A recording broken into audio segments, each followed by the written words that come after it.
सरकारचं धोरण ही चुकीचं आहे. माझी विनंती आहे की सरकारनं शेतकऱ्याकडे ध्यान द्यावं. शेतकऱ्याला निक्कम मातीत घाला ती 500 आणि 200 कांदा ओतून घ्याल ती सरकारने रेट सोडायला पाहिजे. समृद्धी शेतकरी म्हणते ते शेतकऱ्याला मातीत घालायला ते आत्महत्या करायची पाहिजे. नमस्कार शेतकरी मित्रांनो, आज 9 जानेवारी 2026 आज मार्केटमध्ये हे शेतकरी दादा कांदे घेऊन आले होते. त्यांचा खर्च किती आहे आणि त्यांना भाव किती मिळाला आणि ही शेतकऱ्यांची व्यथा का अशी होत आहे आणि का याच्यामध्ये सरकारची चुकी आहे का शेतकऱ्यांची चुकी आहे, आडतदारांची चुकी आहे का व्यापाऱ्यांची चुकी आहे, याविषयी आपण या शेतकरी दादाशी चर्चा करूयात.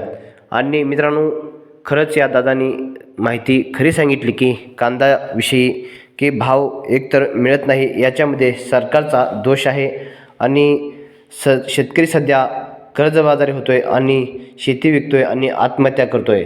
तर या शेतकरी दादाशी आपण कांदा भावाविषयी व कांदा विषयी चर्चा केली की आपण तुमचा लागवडीचा खर्च किंवा जो खताचा खर्च, खुरपणीचा खर्च किंवा बियाण्याचा खर्च निघतोय का, याविषयी आपण या शेतकरी दादाशी चर्चा करूयात. हे शेतकरी आज सोलापूरमध्ये कांदा घेऊन आले होते. हे सोलापूरतील शेतकरी नाही तर महाराष्ट्रातील, देशातील सर्व शेतकऱ्यांची अशी ही परिस्थिती आहे. चला या शेतकरी दादाशी आपण चर्चा करूयात. काय म्हणत आहे शेतकरी दादा जाणून घेऊयात. मित्रांनो, माहिती आवडली असेल तर लाईक करा. चला जाणून घेऊयात शेतकरी दादाशी चर्चा काय म्हणते दादा.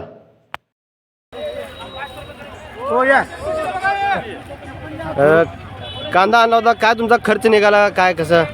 काय नाही, कांद्याला खताचं पोत 2000ला बाई 300 रुपये हजेरी घ्यायला पिशवी 45ला झाली आहे आणि इथं कांद्याचा लावलेला सुद्धा खर्च निघेना. शेतकऱ्याला आत्महत्या करायला पाळी आल्या. सरकारचं धोरण ही चुकीचं आहे. माझी विनंती आहे की सरकारनं शेतकऱ्याकडे ध्यान द्यावं. शेतकऱ्याला निक्कम मातीत घालाल ती 500 आणि 200 कांदा ओतून घ्याल ती लय शेतकऱ्याचा हाल उठले. किती आणलं होतं कांदा? कांदा 70 पिशवी आणलं. काय खर्च निघाला का लागवडीला, लागवण केलेला, काय खताचा खर्च काय निघत नाही. खर्च काय निघतं बायाचा फवारणीचा दाम निघत. कितीने गेलं कांदा काय 1000, 500, 200. मग दोष कोणाला देणार तुम्ही? काय नाही, सरकारने रेट सोडायला पाहिजे.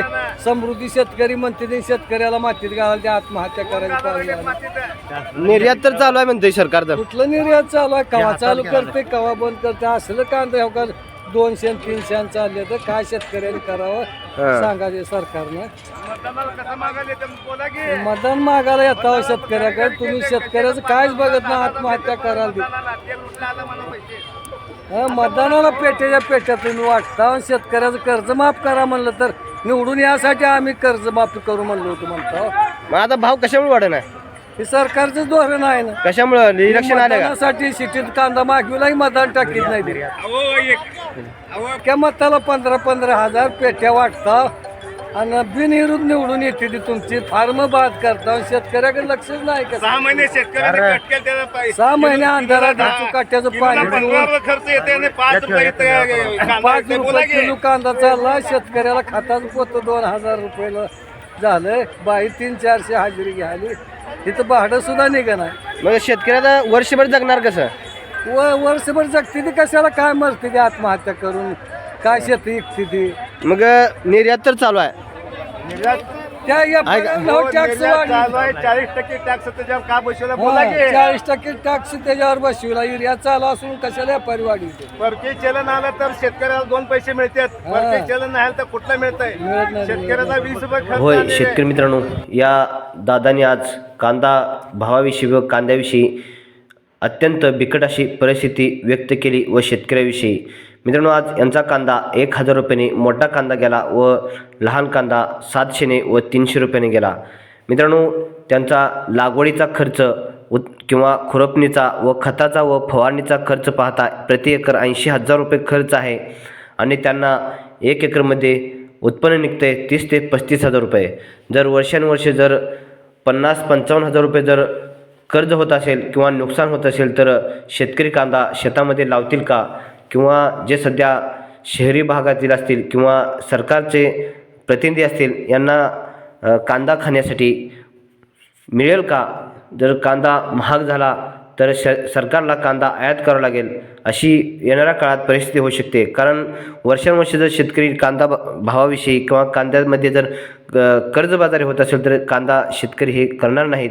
येणाऱ्या काळामध्ये कांदा हे उत्पन्न जर नाही मिळालं तर सरकारला कांदा आयात करून गरजवंतांना व जे महागाई वाढली म्हणतात त्यांना कांदा हा पुरवावा लागेल, अन्यथा सरकारच पुन्हा कर्जबाजारी होईल. मित्रांनो, काय वाटतं या माहितीविषयी कमेंट नक्की करा.